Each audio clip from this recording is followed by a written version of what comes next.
All Karnataka united Christian forum for human rights Belagavi സോണും Belgaum pastors and Christian leaders അസോസിയേഷനും ചേർന്ന് central Methodist ചർച്ചിൽ നിന്ന് പ്രാർത്ഥനയും നിശബ്ദ പ്രതിഷേധ മാർച്ചും സംഘടിപ്പിച്ചു.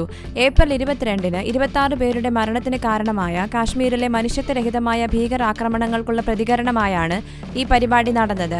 മെത്തഡിസ്റ്റ് പള്ളിയിൽ പ്രാർത്ഥന നടത്തിയ ശേഷം നൂറുകണക്കിന് ക്രിസ്ത്യൻ സമൂഹ പ്രവർത്തകർ നിശബ്ദ ഘോഷയാത്രയായി ചന്നമ്മ സർക്കിളിലെത്തി കുറച്ചുനേരം സർക്കിളിൽ പ്രാർത്ഥനകൾ ആലപിച്ചു. ഈ സമയത്ത് കാശ്മീരിൽ 26 വിനോദസഞ്ചാരികളെ കൊലപ്പെടുത്തിയത് മനുഷ്യത്വരഹിതമായ പ്രവൃത്തിയാണെന്ന് പ്രസ്താവിച്ചുകൊണ്ട് ക്രിസ്ത്യൻ പുരോഹിതന്മാർ സംസാരിച്ചു.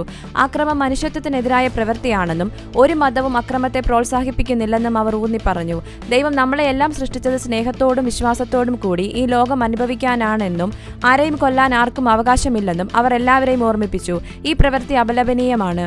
എല്ലാ ദുഷ്ടമനസ്സുകൾക്കും ജ്ഞാനം നൽകാനും ലോകത്ത് സമാധാനം നിലനിൽക്കാനും പുരോഹിതന്മാർ പ്രാർത്ഥിച്ചു. കരുണാമയനായ ദൈവം എല്ലാവർക്കും നല്ല മനസ്സുകൾ നൽകുമെന്ന് അവർ പ്രത്യാശ പ്രകടിപ്പിച്ചു. ലോകത്തിന് സമാധാനത്തിന്റെ സന്ദേശവാഹകയായ ഇന്ത്യ ദുഷ്പ്രവൃത്തികളെ വെച്ചുപൊറിപ്പിക്കില്ലെന്നും മനുഷ്യവംശം അഭിവൃദ്ധിപ്പെടണമെന്നും പുരോഹിതന്മാർ പറഞ്ഞു.